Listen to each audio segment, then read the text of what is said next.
All right, good evening, everyone. We'll go ahead and get this meeting started this evening. Thank you for those in attendance. So good to see you all on this April 20th. Let's establish that we have a quorum, please, beginning with a roll call vote. Let's go Juan Carlos first. Here. Christopher. Here. Meredith. Here. John. I am here. Corby. Here. Joe. Here. I am here as well. We have a quorum. Corby, has this meeting been properly noticed? Yes, it has. Thank you. To help ensure that we're centering our board work around our shared values in serving our students, we begin each of our board meetings by reading our district's equity framework and the Ho-Chunk Land Acknowledgement, which can be found at the top of your agenda. We have Juan Carlos reading tonight, if you would. It's my pleasure.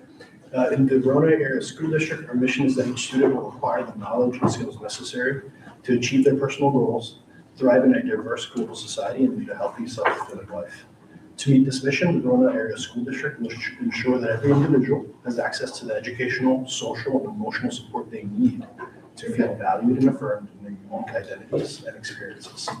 We acknowledge that inequities and power dynamics exist in our system, such that some individuals on the basis of their identities face barriers to accessing the opportunities they need to experience success. In acknowledgement of such, the Verona Area School District is committed to disrupting these systems of inequity. And I will follow that up with the Ho-Chunk Land Acknowledgement. There are currently 12 tribal nations who call Wisconsin home, with the Ho-Chunk Nation being the primary group living around Madison. No matter where you are in the state, you're on the ancestral land of the tribal nation. As we begin our meeting, we honor the land on which we stand. Thank you, Juan Carlos. Board members, then I would draw your attention to the rest of tonight's agenda. I would accept a motion to approve the agenda if there are no other additions or amendments. Motion to approve. Thank you, Christopher. Is there a second? Juan Carlos. All those in favor of approving tonight's agenda signify with aye. Aye. Any opposed? All right, moving on to, we have oath of office this evening. So we did have an election April 7th. We had 2 board members that ran again for their seats to continue on our board unopposed. So excited to have John Corpo and Juan Carlos Medina returning with us. So as our clerk, Corby will take some time so they can swear in for their official oath of office for their next terms. I will start with you, John. Thank you, sir. Sir, raise your right hand and repeat after me.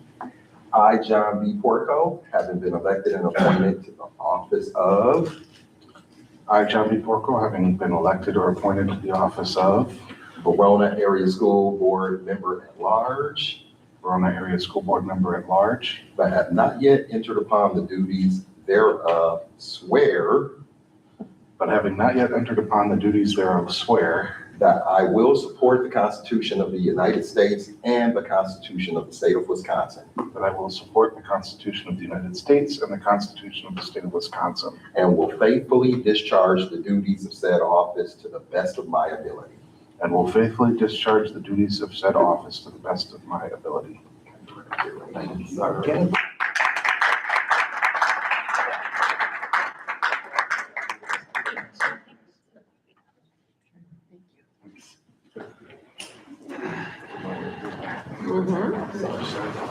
Oh, yeah. Repeat after me. I, Juan Carlos Medina, I, Juan Carlos Medina, having been elected or appointed to the office of having been elected or appointed to the office of Verona Area School Board Member Portion 3, Verona Area School Board Member Portion 3, but have not yet entered upon the duties thereof, swear but have not yet entered upon the duties thereof, swear that I will support the Constitution of the United States and the Constitution of the State of Wisconsin, that I will support the Constitution of the United States and the Constitution of the State of Wisconsin, and will faithfully discharge the duties of said office to the best of my ability. and will faithfully discharge the duties of said office to the best of my ability. Congratulations.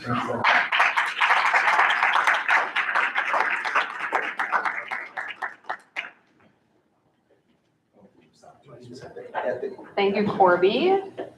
And congratulations again to Juan Carlos and John. We appreciate your continued commitment to serving on our board and for our community to taking the time to vote on our April 7th election. Great turnout. So we will move on in our agenda. We have a number of staff recognitions this evening. So I'm going to toss it over to Dr. Clary to share some more celebrations and successes by our staff members. Absolutely. Good afternoon, everyone. Thank you for being here, as we're excited to celebrate some outstanding educators here in the Verona Area School District. The Verona School District is proud to share that 3 of our exceptional educators were selected to receive the Herb Cole Educational Foundation Teacher Fellow Awards. The Herb Cole Teacher Fellowship celebrates and supports outstanding educators who demonstrate excellence and innovation in Wisconsin. Only 100 educators are selected as Herb Cole Fellowship recipients annually. Each educator receives a one-time $6,000 award, and the respective school receives a matching grant of an additional $6,000 to enhance learning. Today, we're honored to recognize 3 outstanding individuals. First, we have Madison Day, who's a music educator at Savannah Oaks Middle School. Congratulations.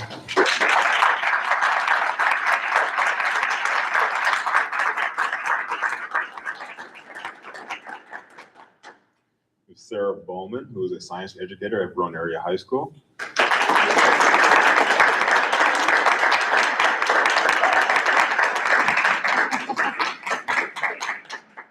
And Sarah Hall, who's a social worker at Badger Ridge Middle School.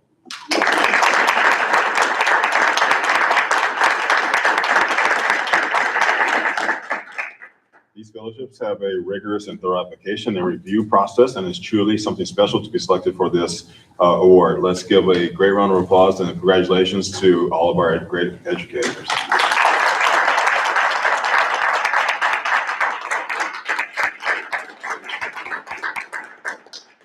We appreciate you all being here. I know these celebrations mean, hey, I get to come to the board meeting on a Monday night, but we appreciate you being here so we can just share our thanks, our gratitude, and the honor that you all received with this Herb Cole Fellowship. If there's anything any of you want to share, please feel free, but no pressure to put you on the spot. But we just are so grateful. Thank you for the time being here, all the service you do every day to our students and families.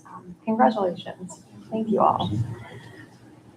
Before we move on, I'm going to sneak in one that I know I saw on our social media, but Administrative Professionals Week, as we are in this space sharing congrats and thank yous and gratitudes to all the administrative professionals across our district. I'd like to personally extend an extra thank you to Lori, who is the person that holds our board together. I was just telling her in the hallway that she has information about things that help boards function that I feel like I ought to know, and she has the gift of knowing and helps me and all of us do our roles. So I just want to extend an extra thank you to Lori, as she is here, as always, making these meetings function as well. So thank you.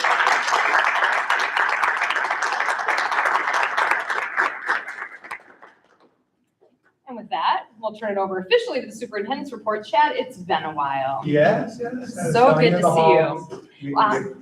Get what you asked for on May 4th, because it's going to be buckle up. And I ought to say, we're about to talk about property and casualty insurance. Yeah, wants to stay for the Please insurance feel report. free to stay. And if any educators would like to, yes, make their way. Thank you again. I mean, this is the hot topic here. Chad, you always get to follow these celebrations with something really. Yeah, this is a real juicy one. I won't take long. There is a memo in the board consent portion of tonight's board packet. You'll have a chance to vote on this. Came up to see if you have any questions. So we do an annual insurance renewal that is competitively priced through our insurance vendor, which is M3. I think a mixed bag of news, but in general, unlike most of the other things we bring to you, this is about a wash for next year's budget. So our property insurance went up 12%, but that is in direct correlation to essentially our assets being reappraised. We felt like that was, it was not an abundance of claims that brought that up, and we felt that landed appropriately. And workers' comp, actually really good news. I do believe that the work we're doing relative to safety walkthroughs and staff wellness continues to make a difference. So our kind of experience modification, you want it to eventually be below 1. And then we continue to see these rates go down, but that actually, the workers' comp insurance actually went down for this year, and it's our goal to continue to bring that down. We'd rather have put the money towards our students and not towards an insurance company, and I think we have shown that this year. So that went down by a little over $30,000. So it's about a wash in terms of our overall insurance coverage for the year, and you guys will have a vote on it later. And I'm here to answer any questions if you have them about the wonderful world of insurance. So, Can you explain, it says in here on the slide, it references on workers' compensation and experience modification factor? yeah. I don't know what that is. In some regards, it would almost be like a usage rate in terms of healthcare. So if you're running your mod over in healthcare, you are, in the healthcare world, you don't want to have over 90% of what you're putting in to the insurance company on an annual basis paid out in claims. The same is true here, where they essentially set an industry norm on where you should be. You should be at a 1. And previously, I think we were actually at a 164 the year before last year. Then we got it down to a 131, and this year we're at a 103. It is all related to claims we make relative to workman's comp. So if we have slips or falls or things, an accident that would happen at work that we're paying out workman's comp, that's the deal. So we probably had fewer claims this past year than prior years? We did. Or if we had claims, they were smaller ones. I'm trying to think through whether it's possible any change in workers' comp utilization can be attributable at all to the on-site clinic. That would be next year. Next year's Use numbers. the previous year's numbers for this one. Okay. Yep. Quite on, a lot of it, we do, Michael and John Bremer do twice annual safety walkthroughs. So they're looking for trip hazards and high heavy storage, things that improper ladder storage or ladder use, you name it, things that are preventable in terms of someone at work getting hurt. And in some regards, if you have a really tough winter and we end up with 3 dislocated shoulders from parking lot falls, that can tick it up. So some of it's out of our control, but other things we like to think we can prevent. Well, and what I was thinking was that if anything, I would think the on-site clinic would probably increase the claims because it's easier to be seen. It might cause someone who might otherwise not make a claim to make a claim. Unless you have Rochelle Haiti as your HR. So if you stub your toe at work, she's going to send you to the doctor. So that if you file an injury report, Rochelle's going to make sure you're seen. So if anything, it should help in the world of insurance because we can send those folks in to our own in-house clinic versus out to an urgent care that we'd have to pay for. Last question that I have is how in line are these numbers with what kind of our budget estimates? Yeah, Pete built in a 3% for this entire line, so it's almost spot on. Okay. All good questions. Anything else? Just a reminder, as Chad referenced that this will be a board vote, but it's in consent if you want it out. Yeah, if you want to pull it for further discussion, I'll be around if you guys have other questions. Okay. Otherwise, Yep, the it'll full be- memo is there. It'll be in consent. Great, Perfect. thank you. Enjoy the results policies. Thank you. We'll see you all in May. Great. So next on the agenda is public comment. I am not aware of any, and I don't see that Lori's flagged me for any either. Either, neither, neither.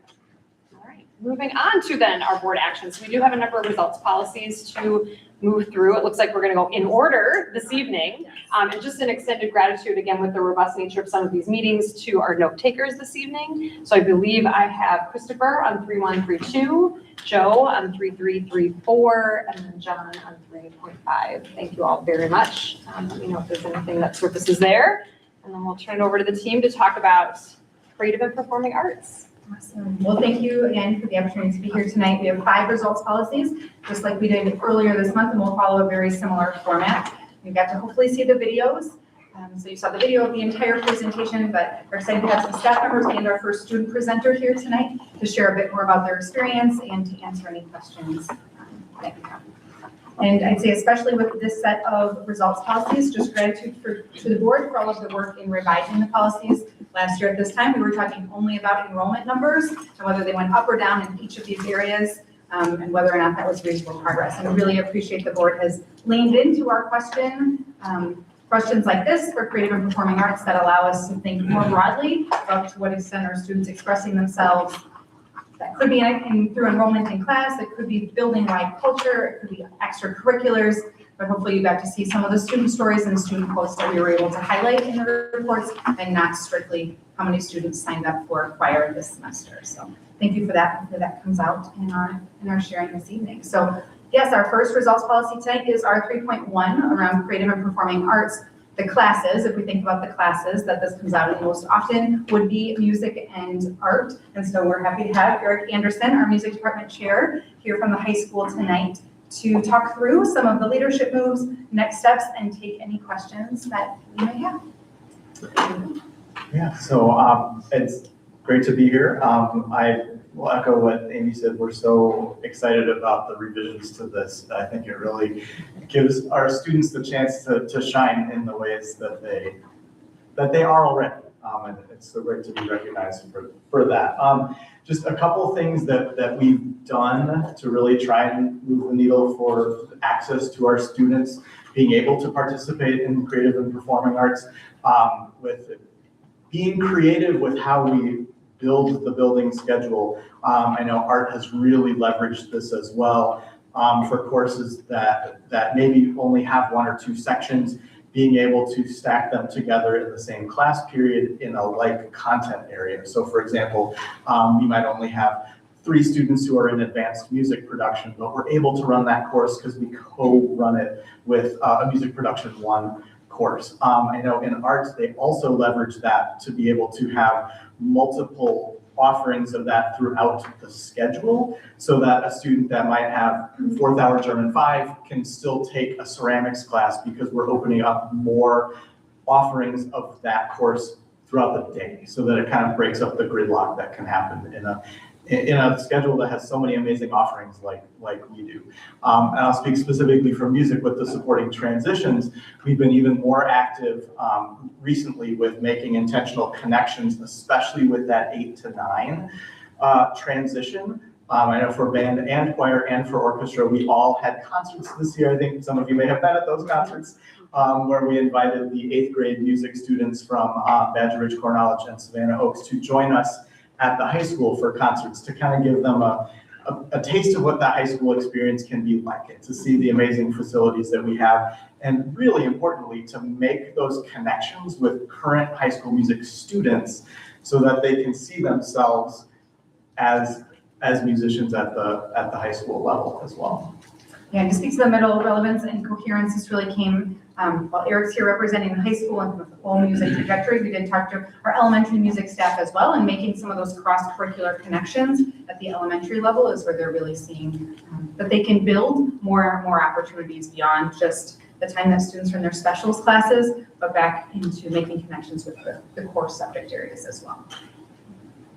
So those are some of the leadership moves that led to the key findings that you saw in the report. And then as far as our next steps, we're always focused on continuing to improve. So could you speak to some of those next steps already underway? Yeah, I should mention too, since you mentioned the connections of across building levels, the one thing that's really been beneficial too is that roll-alike time during Late Start Mondays, and being able to meet. We meet monthly as a 6-12 music team. The past couple Mondays we've been meeting as a K-12 music team. Like, that's been so valuable, having that time built into the school day for that intentional scope and sequence work as well as standards work. But I know at the high school, we've really especially been working to try and identify what are some of the barriers to accessing music and the arts, like both during the school day and the co-curricular activities that we have beyond the school day. And we've worked with the AVID team to make sure that we're trying to make it possible for students to be in the AVID program and still continue their participation in band, choir, orchestra. And they've been really, Kelly O'Connell has been amazing in her help with that, and the AVID team, trying to make sure that kids can still participate in those things when they're being pulled in many directions with all of the amazing opportunities we have during the school day. I think we still do see some barriers. I think we might want to look at and learn from some of our surrounding districts, like what are ways other districts have come up with creative solutions to find ways where kids can continue to be well-rounded, humans and still be able to do all of the things, all the classes they want to take, lead into what they want to do, but still have that creative and musical and artistic side to them. School-wide culture is the other one I just wanted to briefly mention. I know we've, this year, our art team has expanded our Fine Arts Week to a Fine Arts Month. We've really tried to make sure that music and the arts are not just something that happens just down here on the west side of the building, far away where no one knows where we are, but are really part of the culture of our school, in that we're not just existing for the kids who are in music and art classes, but that as a complete, well-rounded school that is a leader across the state, that the creative and performing arts are really an essential part of our identity as a school, through the Fine Arts Month and other activities to make sure that we're really looking at the big picture and building that amazing school that we are by our contributions to it as well. And I think really some of the data that we included in the key findings did have that comparative data with us against the state. And we do outpace the state in terms of students enrolling in both music and art pretty substantially for each. And I think that is in part due to the culture and the celebratory nature of how we do the arts here in our school district. And the last piece that Eric spoke to just a bit was the standards-based teaching and learning work. So the last two role-alike times that we have pulled K-12 together to talk about what are the essential standards for a kindergartner all the way through 12th grade when it comes to music and art, and how do we build a common language and a scope for what that looks like. So the art department has started calling them the studio habits. What are the studio habits? So they're also connecting it to disciplinary literacy. What are the studio habits that we're working to build and foster throughout your entire experience? Whether you take art for 4 years in high school or you just take one semester, what are the ways in which we're thinking about that? So that work will continue to be a next step for each of our elective areas, that especially important in music and art as we build that continuum. So exciting work happening in creative and performing arts, and we'll open it up for any questions that you have. So we're just more of a comment. We're very artistic and music-friendly family, and that was my experience going through school, but my kids are continuing on with that legacy. And we had a chance to see the performances this year in band and orchestra, but then just fresh off the heels of the Newsies Junior performances this past weekend, we have a scholar in our house that was stage crew, and his friends asked for him to join in, and he was reluctant and nervous. And after the last performance, he's like, "Oh, I'm so disappointed. We want to continue. We're going to do it again next year." So to see that growth and confidence for him, I did ask him, "Do you want to be on the stage?" He's like, "No, backstage is fine for me." But phenomenal production, and just a shout out to staff and families and the scholars who put that together in such a short amount of time, and the quality of the performance just phenomenal. And have parents reaching out to me, just talking about the quality of that performance. And then I did not see the high school musical, but I did hear great reviews of that as well, and folks were telling me go see that as well. And we didn't have a chance to see that, but I heard great things about that and the musical as well. I just wanted to acknowledge the hard work and the impact that is incredibly transformative. And thank you. Thank you. And I think there's a lot of quotes in the report, in the JLL section and the strategic framework that I think really speak to something that a number of a class enrollment will never tell us, right? The students building confidence, the students having a strong sense of belonging, that I think really speak to the power of the program. Thanks for highlighting your experience too. I might jump off of that then. I have a couple things again. I feel like I was that person last time too. But as far as the comments, I really loved that street data, like the insights from students that was really robust in this particular report. And I know this team has been really good at this, but I just want to also elevate, like, I'm certainly open to hearing anything that students say that aren't going well. So, I mean, these reports are full of really positive things, and I know there's a lot of positive things to share, but ensuring that we're also taking advantage of any commentary, things that we hear from scholars that are giving us those insights into what the barriers are. Thank you for the examples that you shared, because I was kind of curious what those might have been. But yeah, we want to hear all sides and all perspectives, so feel free to elevate any of those if and when you hear them. This is a gratitude to all of these reports, but since you're sitting here now, the fact that we have so many staff members and educators in the room.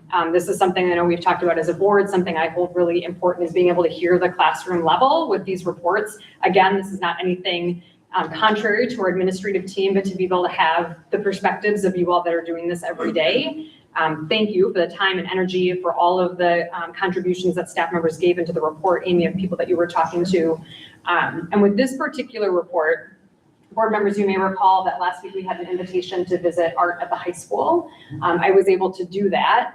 So I know we grapple as full-time workers of things non-board, how amazing it was to be in that art classroom and then come to the table for this results policy. I got to see the studio habits on the wall and to be able to hear and just be a part of the classroom. It really elevates, I think, how we can read these reports. So that's a reminder to all of us, and if and when you're able to take advantage of those, I hope we can. And a reminder to staff members, it's really powerful for us to be able to just see and observe and we're not there to evaluate or be weird, I hope. But that was particularly lovely. And I got to see the staff classroom at play. That's a huge lift for our educators, but wow, what a way to offer every possible class, because we're not limiting them by having to have a full number of learners to run a course. So again, just gratitude. That's a lot of work that you all are doing to run multiple classes in one class period, but so great to see it in action. It was really lovely. So yeah, just a lot of gratitude. Thank you for how this all came together report-wise and for your energy.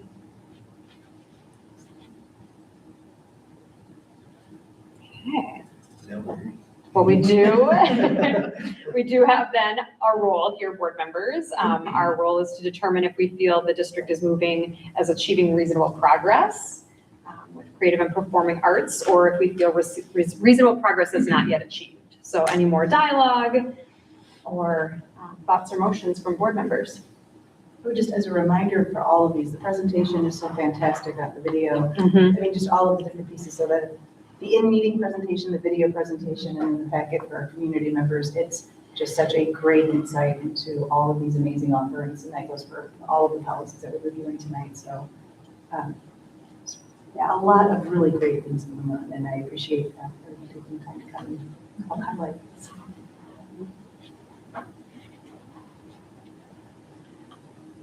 I would make a motion that the report proves reasonable. Progress has been achieved. Progress has been achieved, yes. Great, motion by Christopher. Is there a second? Second by Meredith. Any further discussion? All those in favor of approving our 3.1 Creative and Performing Arts Monitoring Report as achieving reasonable progress, please signify with aye. Aye. Any opposed? Okay, the report has been approved. Yes, decided. I don't even know what my words are now that we've kind of changed this. Thank you again, Mr. Anderson. Thank you. Have a good night. Moving on to R 3.2, Health and Physical Development. So excited to have Carly Hassey, our department chair, here at the high school for our physical education department, join us for this report. So overall, our question here is around to what extent are students building the age-appropriate skills and habits needed to make informed health choices and lead active and balanced lives. And so I'll turn it over to Carly to speak about some of the leadership moves her team has been making and some of the next steps as well. Thank you. So what I'm going to say is ditto from Eric, which is to replace music and art with PE and health. Like we're good on that, and that's all I got. Quite honestly, though, a lot of the strategic moves that our school has made K through 12, it goes through the entire levels of courses that we're offering. So it's not just art or music. It really is through everything. So you will hear a lot of the same sentiments. So some of the things that we have done is really expand some access for students. I can speak to the high school level. We've implemented a couple new courses, had some new courses that were offered and just barely missed by a few students of running. So really expanding some offerings for students to get their voice and choice into what their interests lie in, and then we accommodate for them. Secondly, I think health education is probably the biggest seeable switch. Health education used to be 8th grade in middle school, and it switched to 6th grade this year. And I know, speaking with some of those middle school teachers, they were this ain't gonna work with sixth graders. And we've had some of those 6 through 12 roll-like meetings where they said, it's been okay. So they're really pleased with that. So moving health education to sixth grade, there's a little bit more in ninth grade PE, our foundational class, there's a little bit more depth to what we had been offering as far as human growth and development and like personal leadership. And then expanding some of our TWE students to offer health education in Spanish.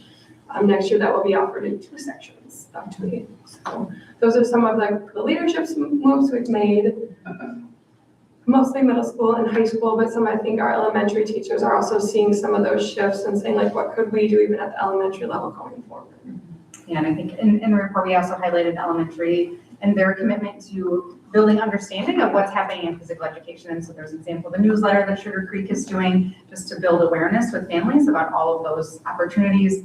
I think another highlight we hopefully saw in the report is just our commitment to the swimming unit and making sure that we get our 1st through 5th graders here to the high school so that they have access to that as well. And to give Charlie credit as well, we have seen the officiating class and some of those classes that we're able to offer in the PE department, lifeguarding, coaching, and officiating is allowing our students to lead with some industry recognized credentials and actually be employed and to be leaders in our community and applying their skills and earning some money along the way. If any of you have kids that are in like youth baseball, you've probably been roughed by some kids who took the coaching and officiating class. So they were the ones officiating and telling you like, sit down parents, it's okay, I got this. It's really nice to see those kids as leaders out in the community, like being adults really as a 17-year-old, 18-year-old, making some adult moves and adult conversations in the community. Cool. And knowing there wasn't a lot of quantitative data for this report, we did rely on those student interviews. And so being able to hear from students who are doing that really helped us to think about what are the skills they're getting beyond just the health and physical activity, but the leadership and building confidence as well. I think the student talked about you learn confidence in a different way when you make the wrong call and you get to deal with the community and with people who make feel different. So definitely an important experience. So then the next steps for our team. So very similar to what Eric was saying about art and music, the roll-like times have been unbelievably helpful, both like when like K-5 meets or 6 through 8 or 9 through 12, or when we kind of meet together. It has been unbelievably helpful in articulating some of our standards of what are the state standards and what are we actually doing in our class and how do we manage those 2 things together. So we'll continue to do some of that vertical articulation throughout our buildings, but then also K through 12. The coherence is happening. I think it's hard right now for us. One of the struggles we're finding is kindergartners and an 11th grader are very different on those essential standards of like what they might need as far as like PE literacy. So we're trying to figure out like where our essential standards might have like a through line for a few of them, but then a pockets for different age bands. Yeah. And that K through 12 time is helpful for that. Okay, so we'll open it up at that point for any questions that you have. I would also like to let you know, May 1st through 8th is National PE and Sport Week. It's never really been done anything. There's always a Fine Arts Week, but I'm about to start something. Right? And I invite you to a PE class or health class because, I mean, even my health and PE like is very different than what I currently teach. And I'm guessing you as adults, you're like, oh, I remember that PE teacher. Like they did come on through. Like we're doing some really cool stuff. So Art invited you, but we want you to come too. Wonderful. Writing that down. Will we have to climb any ropes? That sounds like a Chad Weezy problem. It's the insurance. Yeah. Presented on insurance. Yeah. Bring back that memory. Yeah, so I guess my curiosity is how has it changed since we were kids? Like if you're thinking a PE class, but also what health education now can encapsulate. For sure. So I can speak a lot to the high school because I've been here at the high school for 20 years. Right. So even since I've been in the district, PE is so different. It used to be like you're an athlete, you do a sport, you're going to be great, you're graded on participation, you're graded on behavior. None of that happens at all any longer. It's all about like, what do you want to do as a healthy individual? Where do you see yourself both now as a high school student and in the future once you leave Verona Area School District? How can you take the like personal healthy habits, whether it's activity, whether it's like talking nice to yourself, whether it's like your meal planning and meal prepping, that's really what it's about. And we try to meet the students where they're at the moment. So if they're in 3 sports during the high school season and then they have a job after school and they have like traveling team, that's like, we try to meet them and say like, you've got all these, like, let's level you up to leadership now. How can you lead a class? How can you lead some maybe scholars that aren't at your same level? So it's not just the athletes and the non-athletes any longer. Yeah, it's like life skills. 100%. Yeah, that's awesome. Thank you. And just a question and inquiry,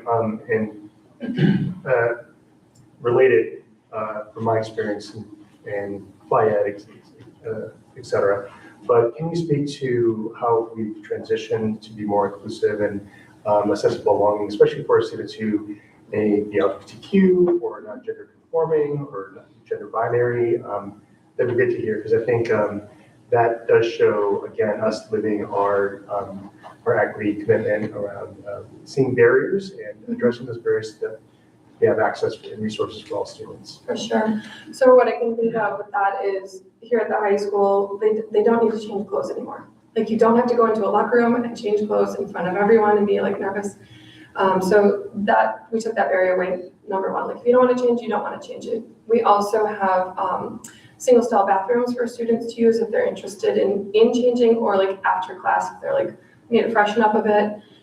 We've taken some of our lockers out of the locker room and put them in the hallway for any student, whether they're LGBTQ or just like, I don't like space like that. So we've utilized some of our supplies to put in a different location for that. And then any student who might be feeling targeted or watched or looked at like during an activity, if it's like I'm on the basketball court and everyone's watching me miss a shot, we try to accommodate that by having like smaller groupings as opposed to just everybody in the class doing the same activity at once.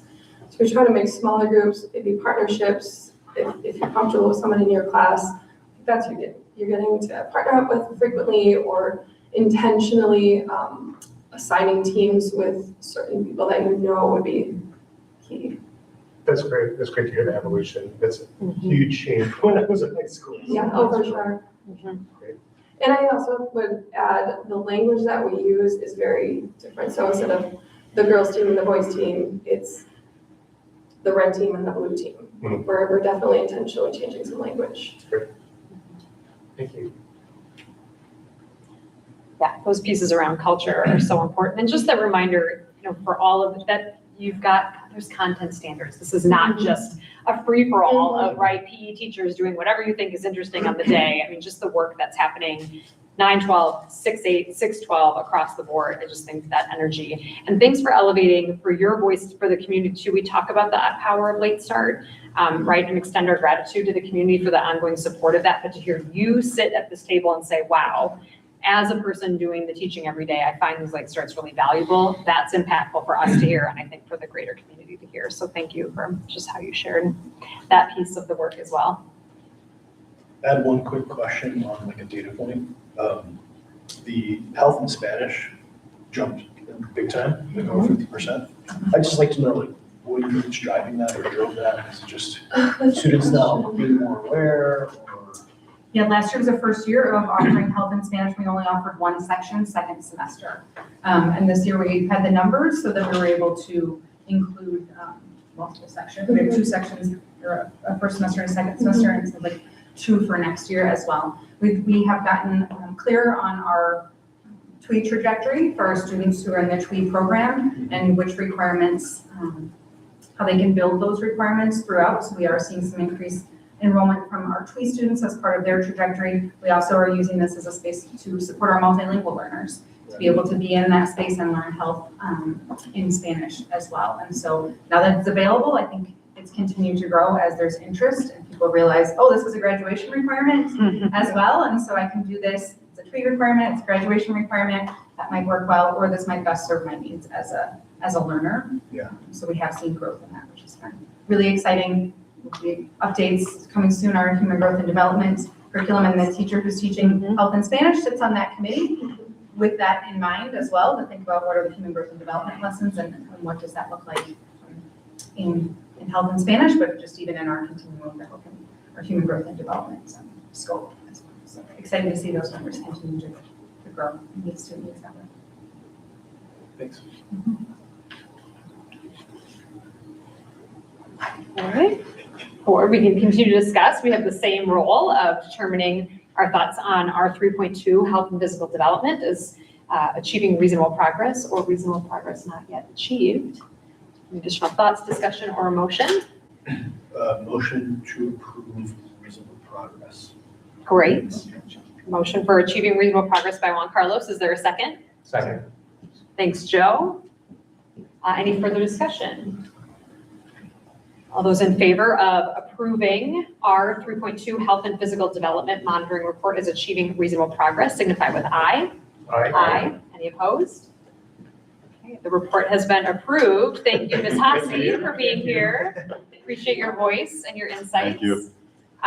Joe and board, we're going to do a quick flip-flop of 3-3 and 3-4 with all of our amazing guests this evening. We have a student here as well, so just to elevate the time that everyone is giving to this evening, we're going to do world language next, 3.4. So board members, making sure you have the right things in front of you.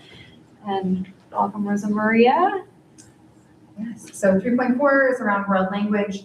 So excited to hear from Rosa Maria, and I'm going to let her introduce our student leader that's here tonight. Jen, you lifted up where are some of the data points from students that tell us we're not quite there yet with music, and I think within our world language report, definitely some celebrations and some areas that we're learning from students. Let's continue to lean into these areas. So excited to hear from the team about that this evening.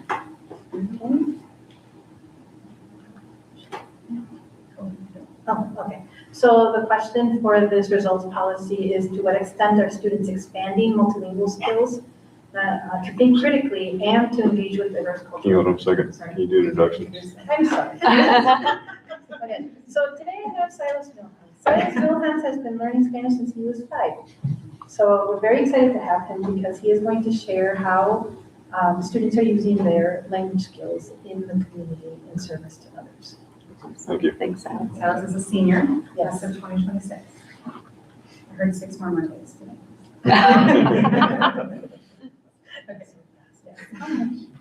Okay. All right, so to start out, we will be speaking about our leadership moves.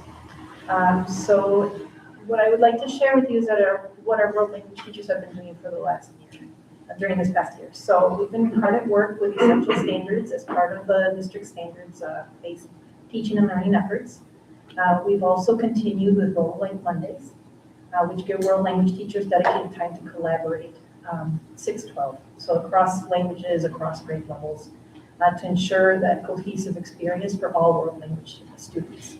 We've also increased and differentiated efforts to be able to increase the number of students who are earning the seal of literacy. So our numbers have actually more than doubled. Last year we had 41 students that were recognized, 42 students that were recognized.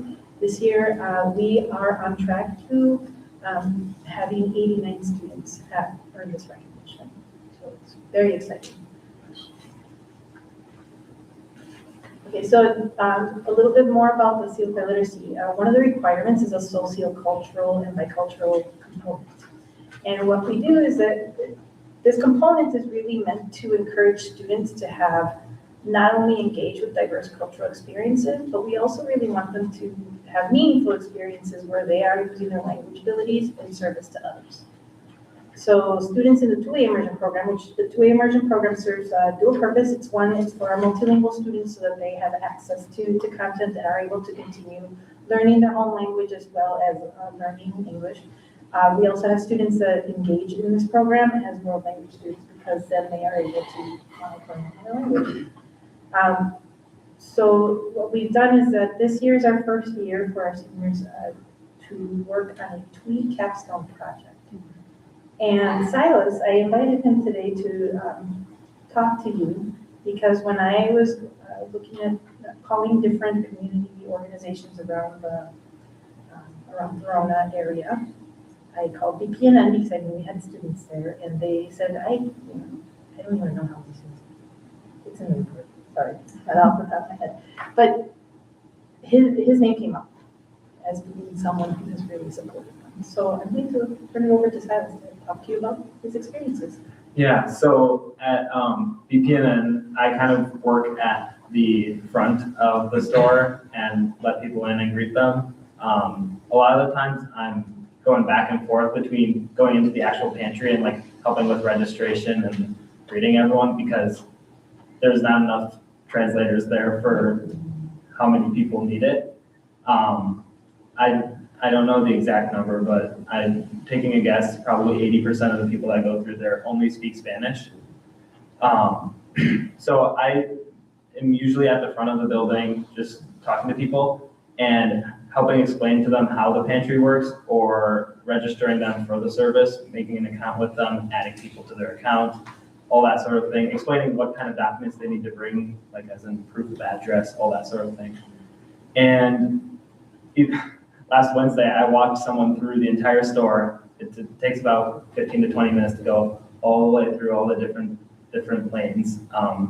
But I walked her through it, speaking to her in Spanish the whole time because she asked me if I could go with because she felt uncomfortable. So that being there and just helping people feel comfortable in a space where they're either new to it or it's just uncomfortable in general, having that access to food and access to support is something that I do.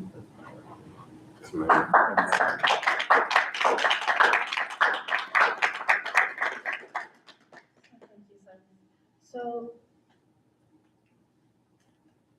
as next steps, so we use feedback, not only from our STEM scores, from our grades, how many students are enrolled in classes, but we also started surveying students and talking to them about their experiences to help us think about how do we continually improve our world language program and strengthen it. So just as an aside, on May 21st here at Verona Area High School, we are holding our first Tweet Capstone Night. It is, so you're all invited to come and listen to the students talk about their projects as well as celebrate their hard work.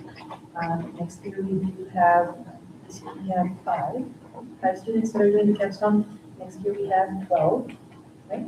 So we're slowly increasing our numbers of students that are going to pursue that opportunity.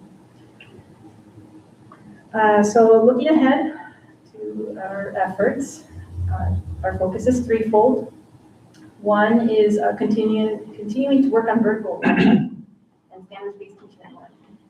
So we are leveraging our monthly PLC collaboration, so teachers have that opportunity to go 612 or 712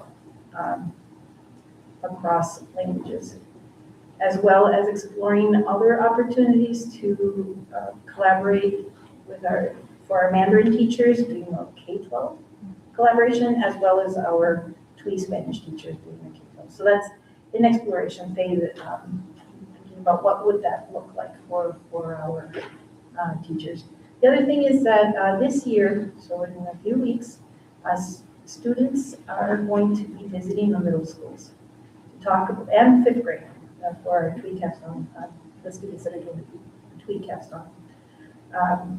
So the seniors will be going to present to classrooms in fifth grade and in middle school in TWE, as well as our students who have gone overseas this past year will be sharing with middle school world language students about their experiences. We really want to encourage students to see themselves in these experiences as well, to continue learning other languages. And then continuous improvement this year. I did share the results policy with the world language teachers because I wanted them to add that authentic voice to it. During the entire year, so we revisited it and thought about what things can we add to this, to the report so that we can share with you as well. And there were some things that they were doing that they shared, and I think it also encouraged them to engage in, and continue to engage in activities. Like one of them is the World Language Olympics, which started last year, and it was a very fun event where students, and they just took ownership. They got their little tables and made games and different activities for all the students and at the end, they all kind of had like this cognate bowl is what they called it. So the students were making very educated guesses about what words mean in other languages based off of what they knew about world languages, even if it was in a language they might not be studying, but because they have those meta-linguistic skills, they were able to figure it out. So it's just overall, it was a good time.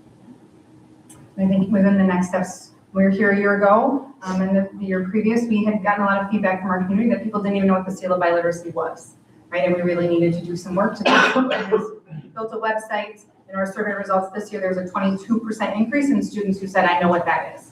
Right? And then we see students who know what that is, and then our numbers of students in the seal of biliteracy and earning that have doubled. And so recognizing the really important role that awareness plays in all of this, similarly our TWE capstone has continued to grow and more students engaging in amazing opportunities like Silas being able to tell his story, sharing that in our TWE capstone night, sharing that with our fifth graders and our middle schoolers to continue to, again, build that visibility and build awareness of what opportunities do exist within our system to continue to grow that and to match it to student skill set and student interest. So next steps from last year that I think we're seeing pay off in terms of what we're seeing in this data and some commitment to continue moving in that direction. I think we'll open it up for questions for Rosemaria and Silas as well. You're Yeah. Just really quick, I just wanted to put into space first, thank you so much, and Silas, that's phenomenal. Thank you so much for your leadership and representing the Verona School District, and most importantly, continue to support our community. We really appreciate that. And this is fresh in my mind, just coming from the Bilingual Education Conference Friday and Saturday. Thank you so many staff, Lisette, Amy, Rosemaria that were in attendance there. But what makes this board just so great is the advocacy that we continue to do together, and to know that Wisconsin is on the wrong side of the 20 states in our nation that do not require world language as part of DPI requirements still really just sticks with me when you think about the examples that not just Silas gave, but we know what it means to be diverse in a global society, and to thrive in a diverse global society. The absence of language and to not have that as an expectation through DPI in our state just really sends, I think, the wrong message of who we value and understanding what it means to thrive in a diverse culture. So just want to continue. Why it hasn't really nothing to do directly with the report. It's just in the space and it's fresh. Let's continue to push and encourage DPI to have that representative focus that we should all have and do make the requirement of public education. I'll get off my soapbox for a second. I'll join you on the soapbox for just a second. As an individual that did not have access to my cultural language, Spanish, or the indigenous side, I think the importance of access to language to preserve our culture, to celebrate our culture, to find pride in who we are as Black and Brown people, and the diversity of the world. I think it's so important that we have these programs, and I just want to thank you that it is a priority within our district that we uplift access to international languages. One idea I was thinking of, my mom looked at a tribal school for many years, and they centered tribal languages. She was in the Oneida tribe near Green Bay. It would be great if we had a connection point to celebrate the local indigenous languages of Wisconsin, at least to understand that this is also part of the mix of when we think about language, that there's additional languages that are not foreign language, but actually from here. Just a thought, not as a requirement, just like putting a thought idea, planting a seed. Absolutely. Thank you. Dr. Clarity stole my thunder. Since he's known me, since everybody has known me, I've been a huge advocate of getting DPI to make this a requirement. Because I come from Watts, California, where it was a requirement. And it can only help you. And what you're doing is absolutely amazing. Yeah. And just justifies the need for students to be multilingual, to be able to thrive in a global diverse society. I don't care what field you get into, whether it be spot welding, or you're a cardiologist. Being multilingual can only help you. And when I first learned that DPI, it wasn't a requirement for the state like years and years ago, I was shocked. I couldn't believe it. And what you just stated this evening, just proves the advocacy, the reason for it. And I think we need more of those stories, more of that qualitative from our student voices to be able to justify the need for it to be a requirement. So, thank you. Well, but with that just comes the philosophy. I think the undertone of this entire dialogue is that we value other cultures and languages, not as a mandate, but because that's how it is to interact as humans, rather than feeling as though English ought to be the way. So just the way that you're showing up in spaces, Silas, the way that this conversation is going, you can feel that that is the undertone, is that we hold value for everyone to be able to show up and speak their native language, and that we show up and share that same value and want to learn from others, and not sort of demand that, everyone conforms to what we think is the right. So just, I want to appreciate that is kind of the shared sentiment at the table. This report, like Meredith said, there's so much to read here. Thank you to your team. I really love how you elevated that this has kind of been like a living, breathing document that people have been able to dialogue around and work through. That's so apparent in the way that this had information to share. Silas, thank you again for being here. Would you mind my asking, you don't have to, but I'm just curious how you see kind of the language development that you have going beyond the walls of Verona Area High School. Dr. Clardy would like to hear this, that I'm going to UW Whitewater. Yeah.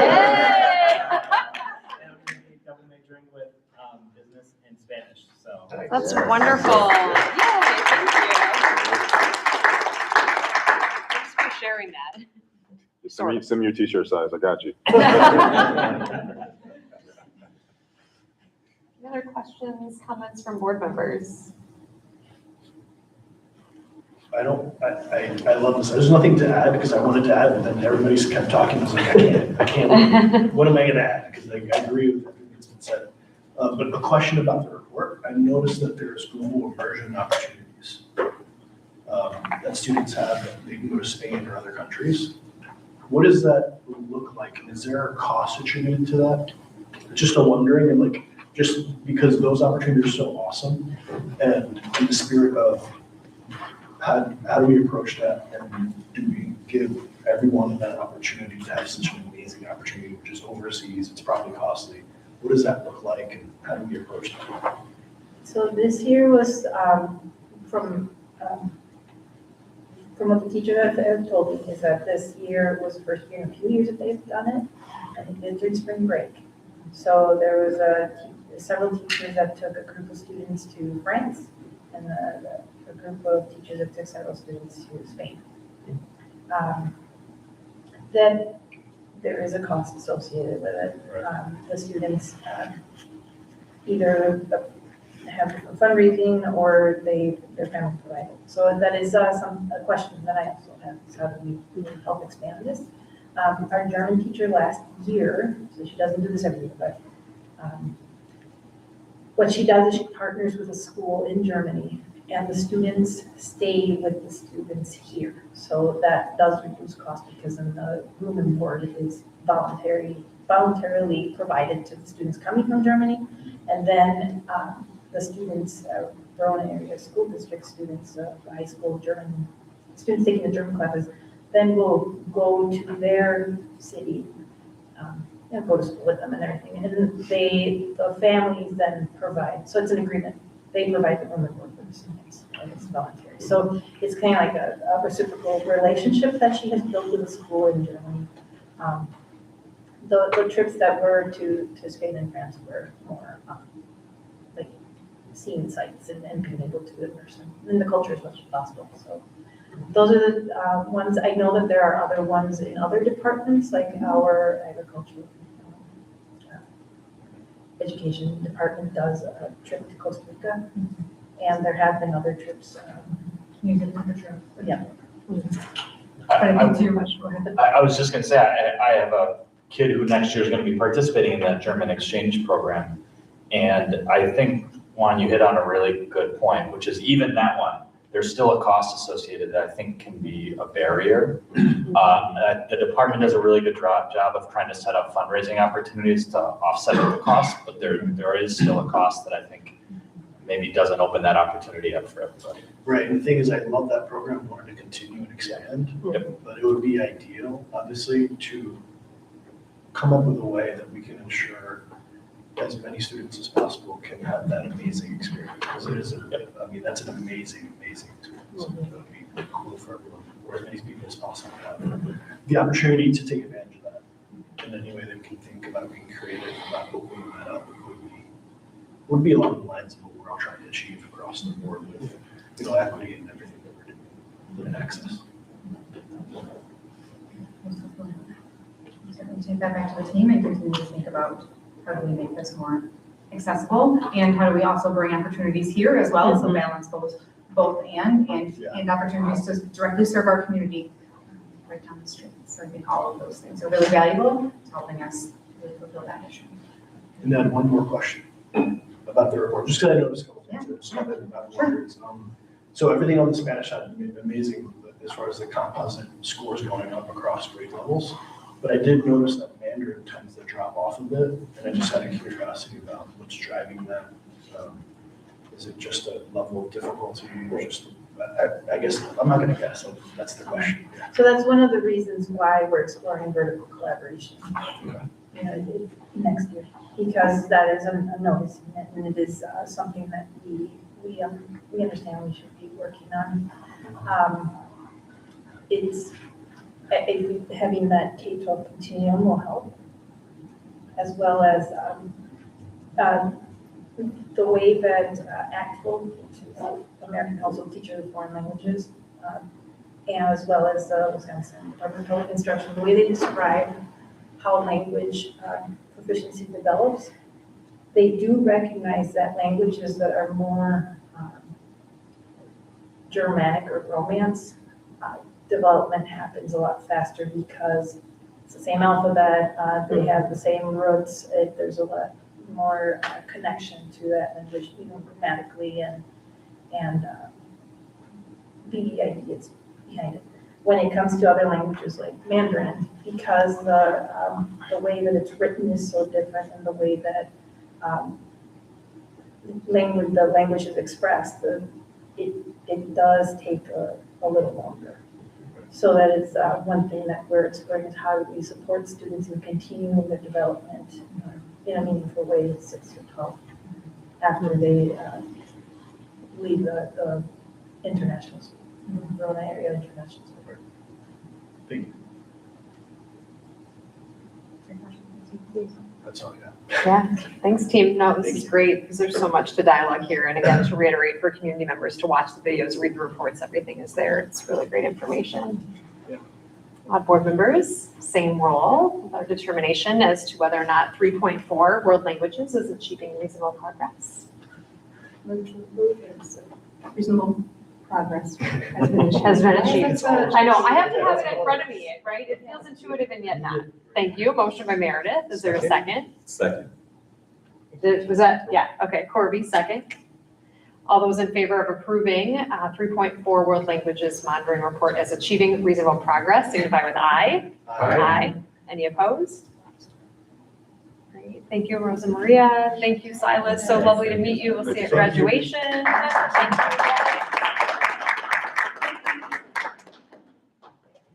And thank you to Ms. Johnston for we did a little rearranging here. So moving backwards / onward to 3.3, career and technical education. Yes, so 3.3, career and technical education.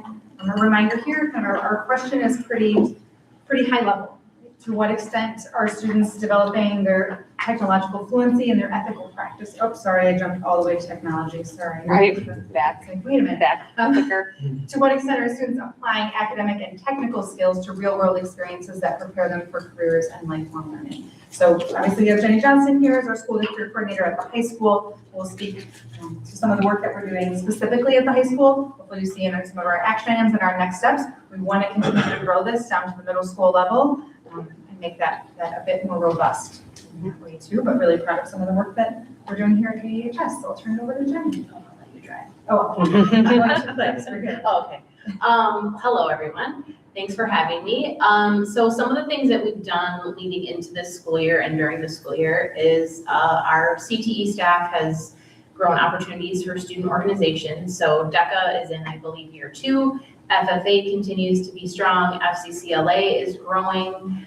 We also have HOSA, and we're getting our biology teachers that work with our Project Lead the Way classes, and HOSA getting that CTE certification to go along with that license, their DPI license. And then we also have Skills USA. So we're working on growing all of those, and many of our organizations have had their state competitions and have people qualifying to go to nationals this year, which is pretty awesome. So they're really killing it. As far as increasing course offerings and connections, our CTE department is also constantly evaluating what are the dual credit opportunities that are offered through Madison College or other technical colleges or four-year schools that can align with what we're doing. So the idea is that we want students that are diving into our CTE classes having 2 or more courses in a pathway, the opportunity to participate in a student organization, the opportunity to take a dual enrollment class that aligns in that career pathway, as well as earning industry certifications. So our department's always looking at what is the new list of industry certifications, what could we offer here for students that can help them be marketable and really dive into their career pathway of interest.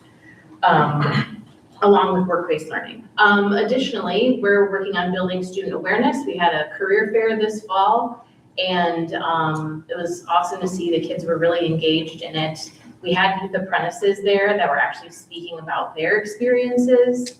So that actually helped build a lot of awareness for that program. And we had over 100 students fill out the interest form that they were interested in participating next year. So I've been working through meeting with all those students and seeing if it's a fit for this year or for next year. And we're also working with like looking in the career guide or the course guide, sorry. For example, like spelling out like these are health science classes. So when we've had our classes before, like biotechnology, bio 2, medical terminology, they were sort of put into the science department, the ag department, and family consumer science. So we made a conscious effort to like make a health science department pathway, so then the kids that were interested in that could see that pathway and what classes were offered. And I had met with a student who was like, I didn't know we had that, but this year I saw it in health sciences. And I was like, yes, it's exactly the point. So doing that, and then we're gonna add that in throughout the next year as well.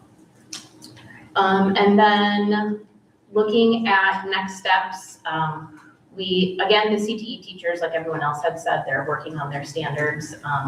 And then also we're looking at aligning like with academic and career planning, trying to build that up and strengthen it at the high school, as well as aligning it with middle school. And then also seeing what opportunities we have at the high school in our CTE classes that filter down and sort of get started in middle school. And are there any gaps and how can we fill those and maybe build some programming? As far as at the high school, like I said, we've got new course offerings for next year. So the new courses are all proposed like in October. So we've already done that work for next year. And then we're considering like, okay, then what's the next move as well for 27, 28? We will be opening the Den, the school store. So Ashley Otten is working on that. So she'll have advanced marketing class students like starting it up and running it.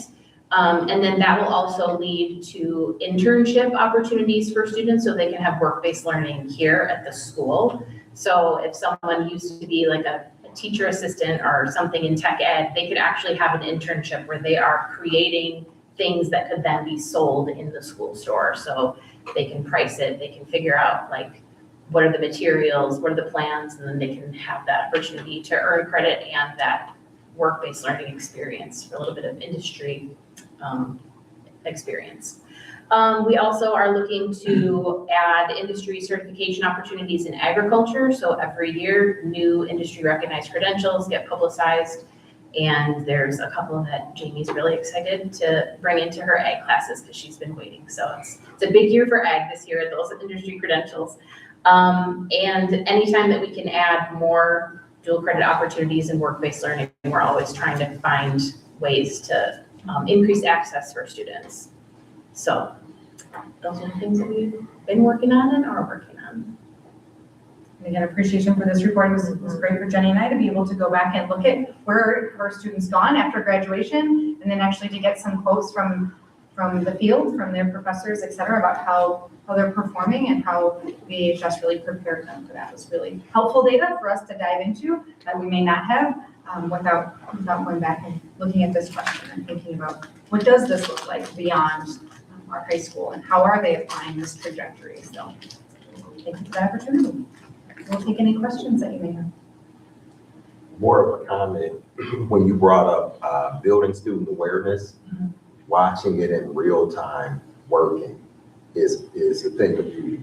Over the past 2 years, working with students at Madison College, I have noticed and brought it up at a Madison College board meeting, the increase of students from Verona to Madison College has been exponential over the last 2 years.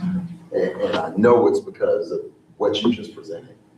When I first joined the board, I remember meeting with students who, when I would bring up Madison College as an option, they're like, huh? They have this program, that program? I didn't know that. But obviously that's changed since 2-4 years ago, because now we're seeing an influx of students specifically from Verona attending Madison College. So I couldn't thank you enough for what everything you presented is working. Yeah, thanks. Just more of a comment and promotion of programs that I've been engaged with in my career, like ACES, the American Indian Science and Engineering Society, SACNIS, the Society for the Advancement of Chicanos and Native Americans in STEM or science, that there are specific areas too that I think we should inquire if there are partnership opportunities like paid internships and other career and professional development pathways for students, especially girls and youth of color that don't see themselves necessarily in STEM, or those doors haven't always been open, but then also pathways to historically Black colleges, universities, and other things that when we're thinking about as we bring to life our equity commitment, that there's an opportunity there to really look at other organizations outside of our district that are doing some network as well, that they have some cultural relevancy that we can learn from and students can connect with. Yeah, I completely agree. And getting the word out to students and figuring out what's the best way, because there are these opportunities, how do we communicate that to them effectively? So that's something that I've grappled with, because they're not really excited about checking their email, I know. Yeah. I know that local chapters, I know ACES is local chapters here with the university, but organizations like NATEM, that's a nonprofit locally here. There's a lot of great opportunities there, but I'm happy to connect with some of the ideas or maybe some of the connections that I've had. Yeah. And we're also trying to help our employers for something like youth apprenticeship, really get that word out. We get wonderful feedback about how much they enjoy our students and how impressed they are with them. And so continuing to use them also to spread the word and have more business and industries represented in our youth apprenticeship. I wanted to share a comment around the middle school pathways, just because I've been hearing some students get excited. They took some kind of, I don't remember the name of it, but basically some type of analysis tool that told them, based on your interest and skill sets, you'd be graded as a chef or, as an entrepreneur. So I've heard a lot from students in 7th grade that have taken that and we're really excited about it. And actually impacted the courses they're going to take in middle school next year in 8th grade. And some of them were excited to take an entrepreneurship class or other courses. And I was like, well, I mean, for me, it's just, when I was in middle school, I was not thinking about it. I wasn't excited. I was like, I'm just trying to figure out not to be awkward and ask this girl out on a date. Or get through my awkward years. Yeah. But sorry. all joking aside, it's amazing. I embarrassed myself. Let me just get rid of the red here. What I'm trying to say is that it's amazing to hear that they're thinking about what's next, right? In middle school, it's like, I'm excited for next year and I'm excited to go into high school and I already start seeing my future formula and talking about it now. But So I'm just saying thank you for doing that because it's working and it gets students excited in middle school, which I feel like the hard part about middle school is that they're kind of like, why am I doing this? Yeah. That's the thing, the fact that landed well. I mean, that says again something about the culture of all of this, because they could still be really like, I don't know what I'm doing tomorrow. Why am I taking this survey about what I'm going to do with my life? But the fact that students have enough self-awareness, student agency, right, across the culture of this district, that at a middle school level, a learner can do that and have a sense of like, oh, that's interesting. That is, I think, a bit atypical still, but it says a lot about what is being created, I think, in our district. Yeah. I was gonna say, speaking of middle school, I've got, like 6 of my youth apprentices are gonna go present as one of the career fairs. So at Badger Ridge, they're having a career fair. And so, some of them are going to present as one of the guests, as a group of guest speakers, so they can talk about their career path of interest, what they do in their job, and what kind of classes they've taken at the high school to kind of prepare them for those experiences. So I'm excited for them to do that this year. I was gonna build on that. I think we named middle school pathways here, not because there's nothing happening at the middle schools, because clearly we have students doing Zello self-inventories, we have career fairs, we have different things that are happening in pockets, but we wanna make sure that it's a really clear pathway throughout the system, whether you're at Savannah or Badger or at Core Knowledge. What are the experiences that we want all 6th, 7th, and 8th grade students to have as they transition to the high school? So you've heard a lot about role life already, but our counseling team, and we actually pulled together our counseling team 6-12 and had our administrators join, as well as Jenny, for some of our last several role lists to start thinking through what does that look like? When do students start building a resume? When do students do a mock interview? When do they do these inventories? And how do we make a trajectory of that so that there's individuality across schools, but there's also some common experiences that we can build from and really capitalize on that culture that we're trying to build for our students of that post-secondary planning. So I'm excited to continue to dive into that work. It's a group that's got a lot of ideas. So where does it fit in school day and how can we make some of those connections? But there's a lot of potential there and a lot of interest. And I have one curiosity question. Do you see, AI or, anything, is there anything impacting the way that you're seeing dual credit courses or courses being offered? Next report. Yeah. That's the next. That's the question I started asking. Okay. Yeah. I wasn't sure where to ask it, but yeah, okay, got it. It's coming up next. Okay. Take notes, Jason. Question. Thank you. Great job. I just want to say that honestly, when I talk to people who are familiar with our district or not, or just the role that I'm in, this is just one of the things I'm most proud of as a board member, as a community member, as a parent. I just think in the things that we talk about at this table about not being obsessed with AP, 4-year track, just the silos of traditional academic obsessiveness that I think we pretty much all experienced when we were in school. I'm so proud of the support from our community, Jenny, of just all the work that you do, like just how much you carry and how much all the people that you're working with are doing to keep these opportunities growing. The facilities we have, I'm so proud of all of the investment from humans and finances, all of it, to have this be as rich of a thing that we have for our students. It's so amazing. It's so amazing.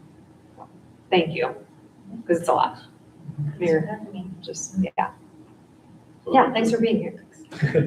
For doing all the things and for being here Monday night. Yeah. All right, board members. Motion to approve as reasonable progress Being achieved. So we're still getting used to this. It's okay, I'll take it. Right?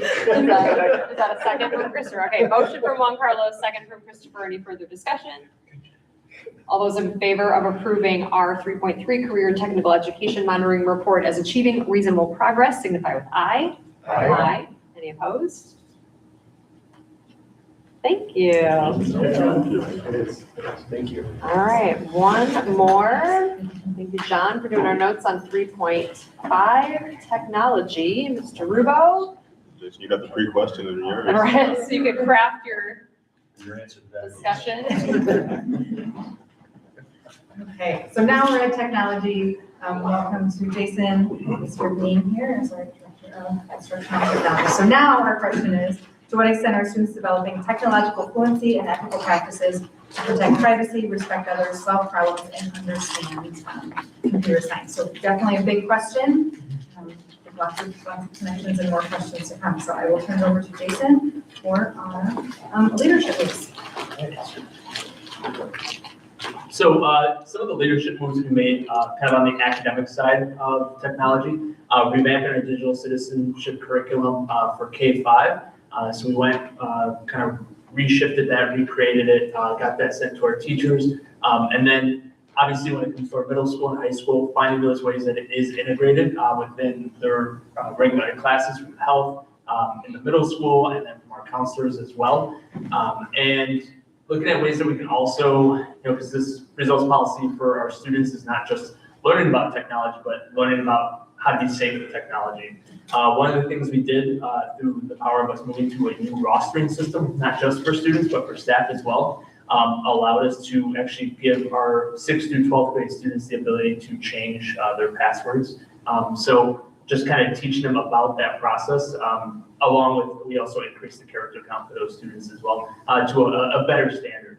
A couple other things as well. Our AI plan, this is something we've been working on this entire year. It really kind of started the very end of last year with just seeing all the free versions of AI that are out there and making sure that we're going through vetting different ones. Obviously, we have Gemini and Notebook LM that are built in with Google, but trying to find something that is specifically education. And so that was with us moving with a premium license for Brisbane Learning AI, and then using that throughout the beginning of this school year to where we are now to use that kind of as our, or use that as our educational AI tool within the classroom. One of the things to highlight that teachers are able to do with this is create what are called boost activities, which is where they're able to create, it's called a walled-in garden approach with AI for our students. So they can go tie our Wisconsin state standards, they can upload rubrics, they can upload the assignment, and really create something for our students that can then use AI in that safe and responsible way. They have the rubric, they can only ask about those things, they can't ask anything outside of that. And we've had 585 boost activities created by our staff and shared with our students throughout this school year so far. We have a Leveraging Technology Academy group, me along with 6 other people throughout the district, from Dr. Clarity, Amy, Dr. Cox, not Mr. Cox, Dr. Cox, and then a few other educators and admin throughout the district. Not only meeting here as a team, but then also meeting with 4 other school districts throughout the state at kind of their headquarters, module headquarters, over there on the east side, and just really working on our AI plan and making sure that it's, when it first came out, it really was seen just as like a tool in education. And I think that's where people were on the fence. Do we turn it on? Do we turn it off? And really focusing on the teaching and learning aspect so that it's not something that is seen as just, almost like a teacher paid teachers a few years ago where people were just using it to create these things. It's using it as a way to enhance what we're doing within our classrooms, especially with our curriculum that we have. Also going community of practice group. So we had, with that here at the high school, they opened that up to staff that were interested in learning about AI. And they had 25 teachers sign up for the first session. And then with the second session, when they ran that, they had 41 new staff members asked to be on that AI part of it. And just seeing the ways that teachers not only learn about AI, but specifically for their role and ways that it can help them enhance what they're doing in the classroom, it has been great to just see in a lot of these different areas. Community engagement sessions starting technology. So these were 2 online ones that I hosted. And we had 2 topics. The first one was keeping kids safe online, which covered a bunch of variety of topics, whether it's from setting up devices for your students or for your children at home, to just learn about some of the areas where you want to just monitor a little bit more. And then AI basics as well. So teaching our community just about some of these tools, not just the names, but actually how to use some of them as well, the same way that we would teach our staff. New curriculum integration with digital tools. So all the new curriculum that we have, all of them have digital aspects to them. So it's been a great opportunity for myself to be a part of all those curriculum teams and kind of see what all of them offer. And then obviously most recently with the science curriculum adoption for middle school and then the current work with our elementary schools. And then one other big highlight that I was able to get from Dr. Cox from here at the high school. Our previous course requests for this school year surrounding technology and computer science, we had 190 requests, and for next year, we saw that rise to 216. So seeing our students excited about the technology that we have in the district. And I think that speaks volumes with the technology that we have available here at the high school, but I think it also speaks volumes with what our students are coming into the high school with throughout their info tech classes at our middle school. So I wanted to highlight, and actually this is with our community and practice group, we had a few different staff that we reached out to just to kind of give a comment on ways that they're using some of these tools. And it's just so interesting with being a part of these different professional developments and groups with teachers, not only here, but throughout the state, is those kind of aha moments surrounding AI, where, you know, having those conversations and then, oh, wait, I can use that for my role. And instead of it feeling like, how is this really going to affect me? This is my specialty. And really seeing the ways that our staff are using them from, you know, looking at ways, you know, with the students that they're working with to, you know, our programs like our FCS program here at the high school, and looking at ways that they can enhance the lessons that they have and the curriculum that they have, where there's not always like a typical curriculum that you would have. So some of our next steps, we are currently investigating new digital citizenship programs for our students. And this would be something that would actually expand it from central office outside of our elementary schools to not only inform our middle and high school students more about some of the things surrounding like phishing, spam, things like that, but also gamify it the same way that we have with our staff. So I'm sure some of you have seen my things about our staff being able to earn prizes by, you know, going and submitting our emails during our phishing campaigns. We are actually looking at doing that as well for our 6 through 12 students next year, along with some informational videos that we'll send as well and gamify it and have some raffles for our students as well that they can earn prizes from the tech department. Finalizing our AI plan and having that ready to roll out for the 26-27 school year with our staff and students. And then also creating more professional development opportunities, you know, just surrounding technology. You know, I know AI right now is the big thing, but just with any type of technology, there's always going to be something new that's going to come along, and finding ways that we can go and try and be ahead of it. You know, I'm very proud of the work that our district has done surrounding with AI. I mean, it was 2 years ago with our Advanced Learns thing we have for our teachers in November, and we were already teaching our staff about AI that early on, and just being able to keep on enhancing what we're doing. And when the next big thing comes, we'll be ready and making sure that we're bringing that to our staff and our students. So this first question, you've already had the first question, if you want to address that. Can you? Oh, yeah, I was just gonna make a note that I realized that we're offering community-based classes. And there was one on AI recently, which I love, because I think that, you know, taking the approach of obviously enhancing our staff and students, preparing them for a world with AI, parallel to making sure families are informed, right? Because the magic happens if both sides are informed, right? If you're doing it right at school, then you get home, and it's just chaos.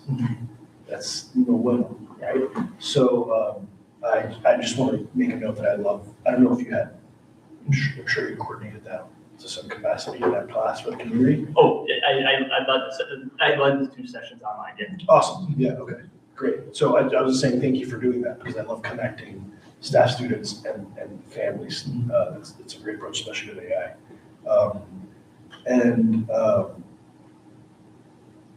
I just had a question on how we're rolling out the appropriate use of AI next year. Is it going to be available to K-12 all at once, or are we phasing that, or just high school? What does that look like? Yeah. So I will say this is another area that I think we were early adopters on, to where we've had AI actually in our student acceptable use policy for now. This is the end of the 2nd year of having that. And then it was actually added to our progressive response model this past summer as well.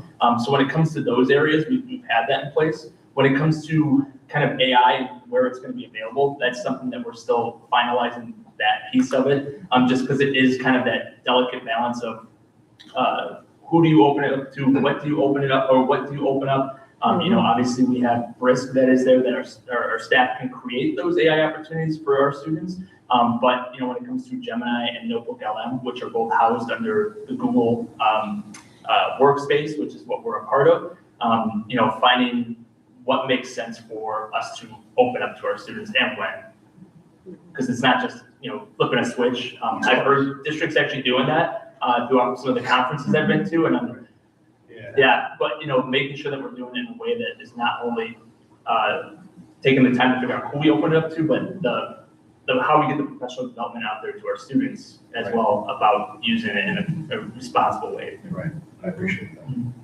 It's been helpful to build staff's comfort level this year too. Yeah. So staff understand what the tools are themselves, and then help us think about now how do we introduce this to students and what are the series of lessons that they'll need and what might we need to reteach, and this will continue to evolve every single day, some kind of new version or new update, and how do we teach them those skills as well to adapt with that. So that's part of that finalizing an AI plan and really thinking about the implementation and rollout and thinking about that K-12. Like there's been a lot of interest from our high school staff. Some of our elementary staff don't necessarily see themselves as much in that, and what can that look like? We've used AI to write social stories for elementary students and save teacher time doing that. And so there are some uses, and we want to make sure that we can build confidence within our staff to then think about what does that look like for our students. And you hit on the community education. How do we also educate families on what tool can my student use and what tool can't my student use? Because I'm sure they're hearing a lot in media. Right. And those courses that you have in the future, will they be recorded so members, both staff and students or members of the community can access them if they weren't able to make a live session? Yeah, the two that I did are both available. The video recording for at least one of them I know is available online. I'm not sure. I'm almost positive they have it. I don't know if they've posted it yet, but yeah, they recorded it. Yep. So it's there, there's a library. Yep. If you didn't make it, that is accessible at any time. One quick thing, and it may be out of the scope of this report, but I think it falls right into it actually. What I'm noticing from our students is this is causing them to think about career pathways involving technology. And I hear it every day, I see it every day.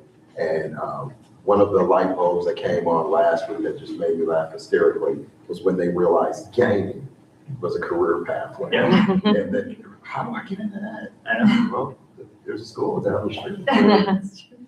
Finish first. And so I think this is a nice segue into introducing them and getting that thought process going of technology being a real career pathway. So this is excellent. And I think something that's special about Madison as well surrounding technology is there's so many, pieces of tech that are huge throughout the world that are in our area that people don't even realize. I mean, you mentioned gaming.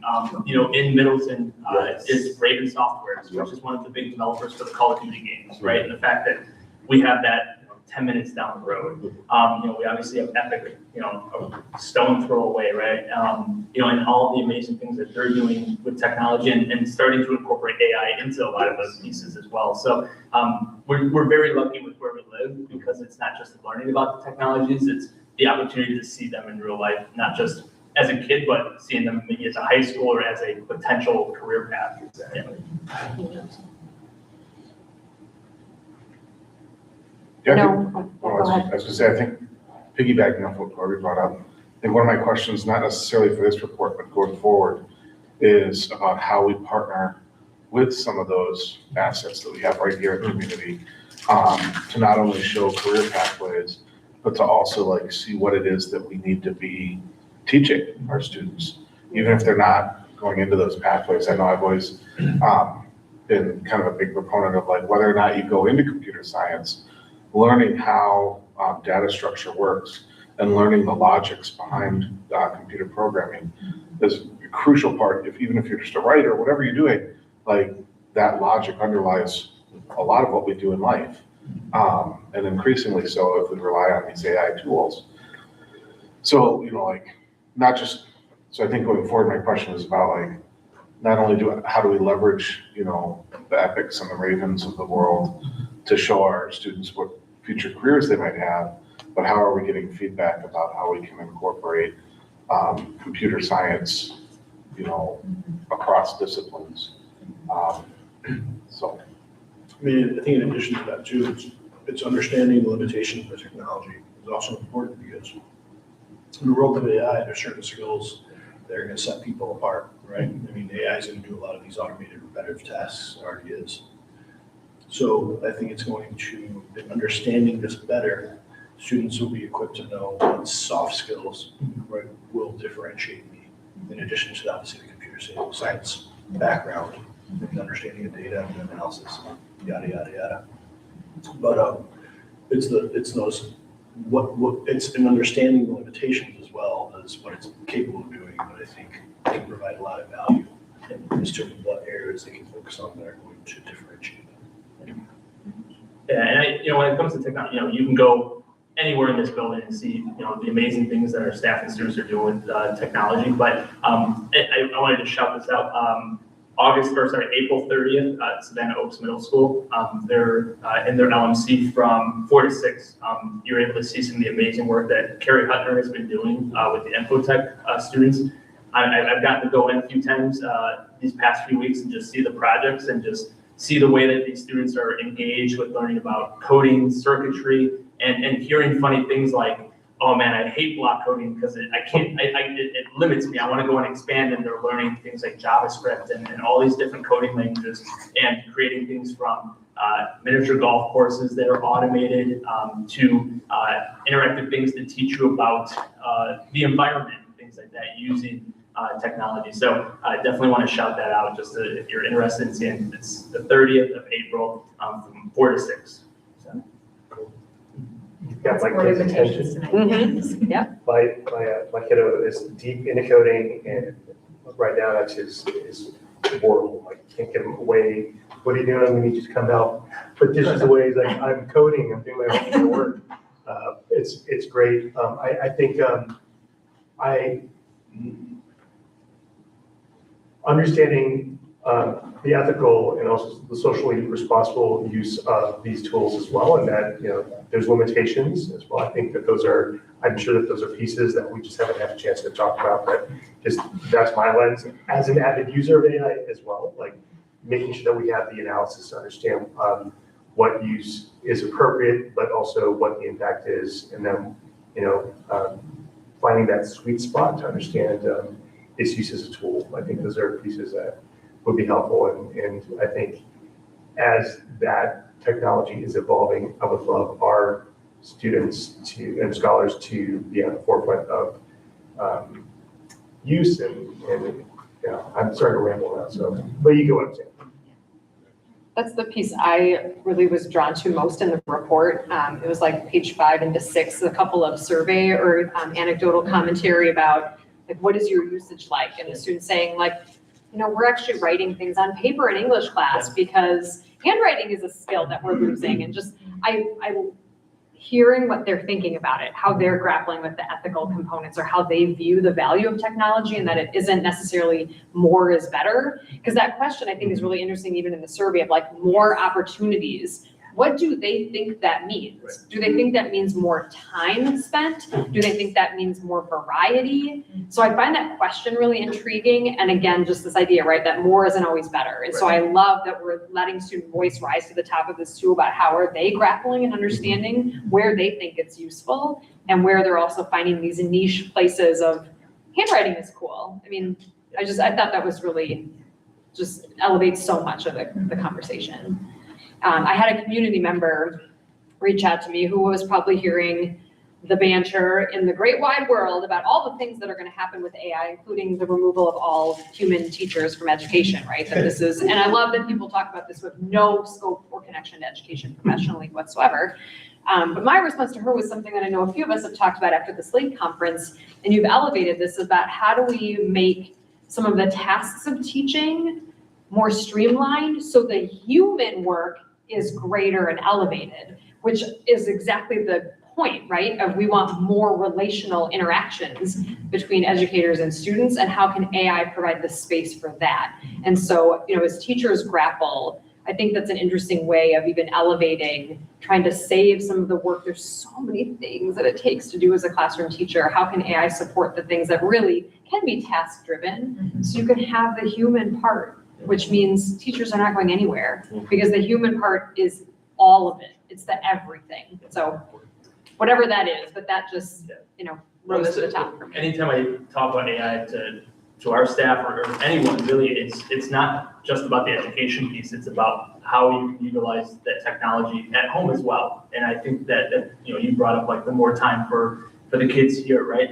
It's also a lot of it's gonna be freed up so you have more time with your kids. Yeah. Because we have so many of our staff that, go home and are working for hours on things that they know they need to get done. That, is there a way that AI can help with that so that, you don't have those missed opportunities with your own family at home as well? But then, as you said, is there ways that we can not only enhance what we're doing in the classroom, but allow more of that person to person? Because AI, like you said, we can't have Siri with Apple Intelligence in front of the class teaching. It's never gonna work, right? But AI can be there to enhance the amazing teachers that we already have.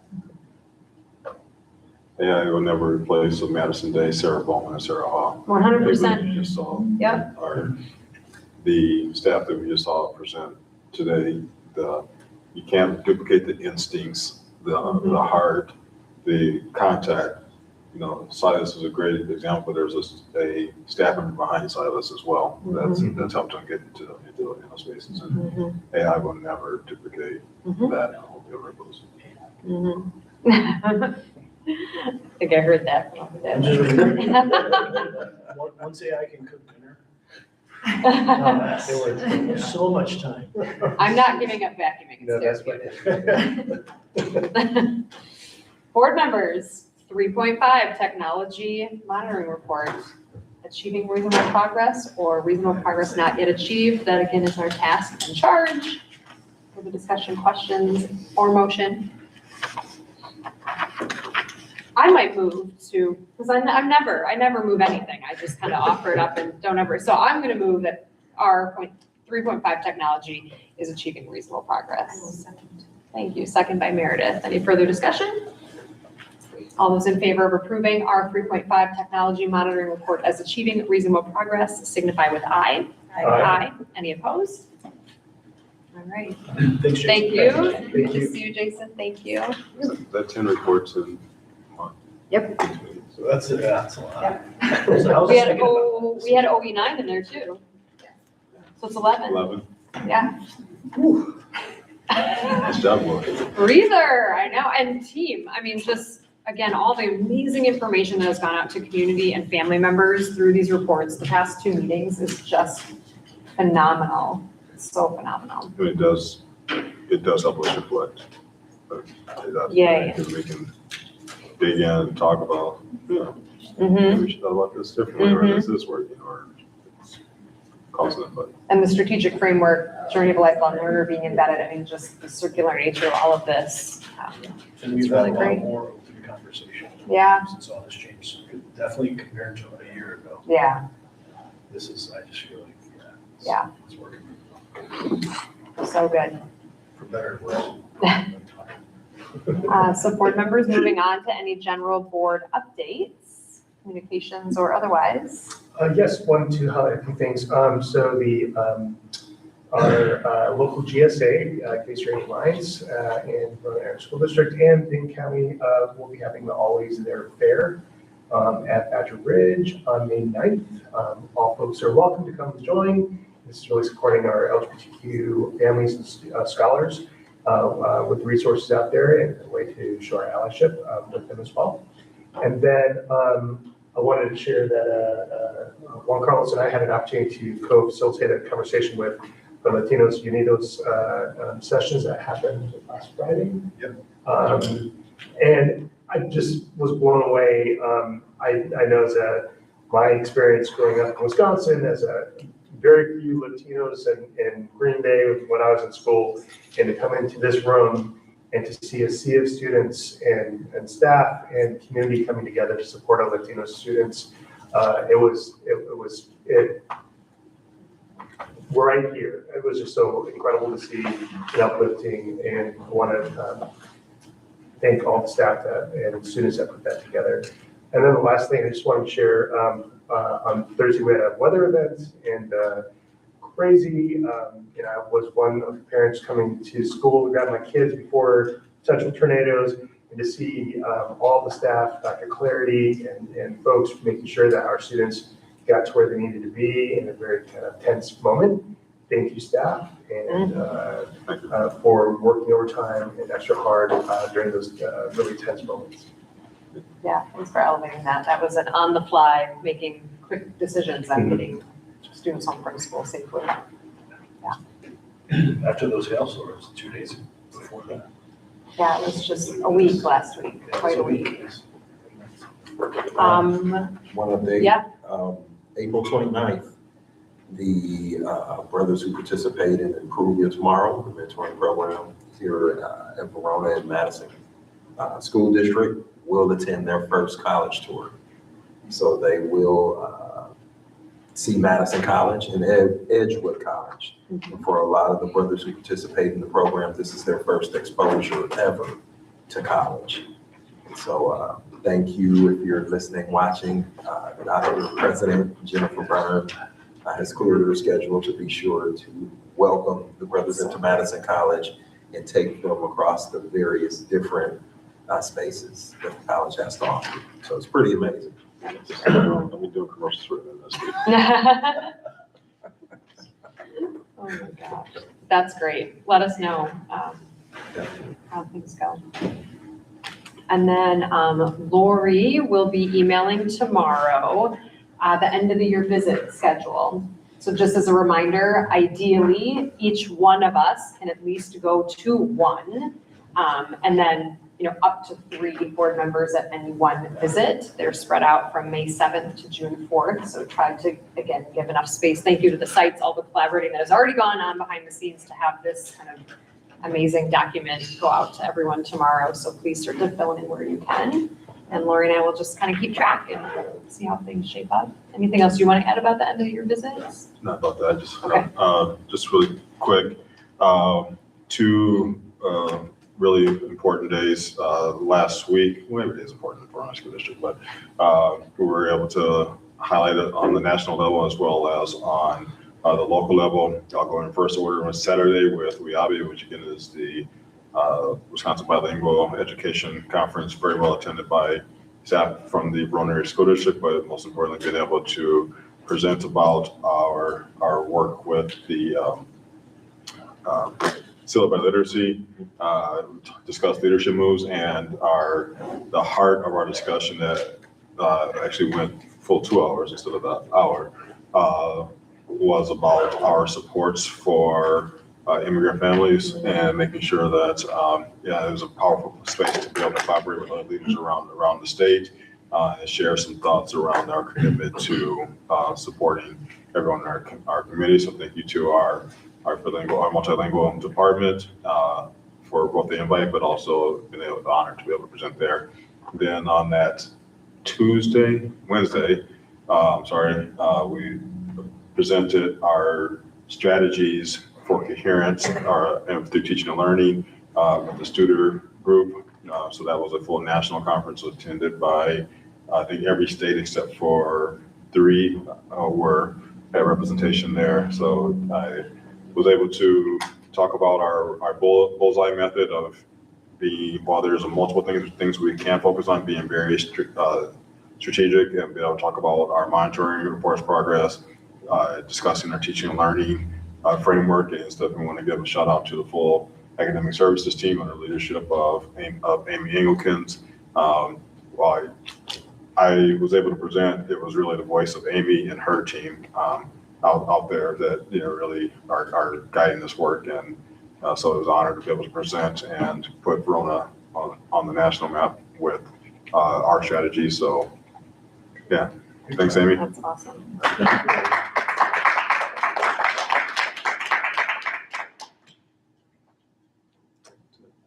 Oh, greater Dane County. Let me talk about that later. Yeah, Lastly, and I'll because that was in between. be brief, the Greater Dane County Consortium took place as well. I think one of our biggest takeaways, which was something the board has already done we've already done a presentation on, but I think just going into a little more detail, I would put encouragement for us to continue to look at tax bill transparency, especially the portion of the line item that doesn't clearly indicate the amount of money that goes to the voucher schools. Or it goes to vouchers, not voucher schools. Goes to the vouchers. I think that's a key piece that each of the municipalities would need to agree upon to have that represented on the tax bill that goes out, have it exactly printed. We got a presentation from the Green Bay School District as well as some other schools in the Fox Valley that have already gone to that model. It included some samples of what it could look like.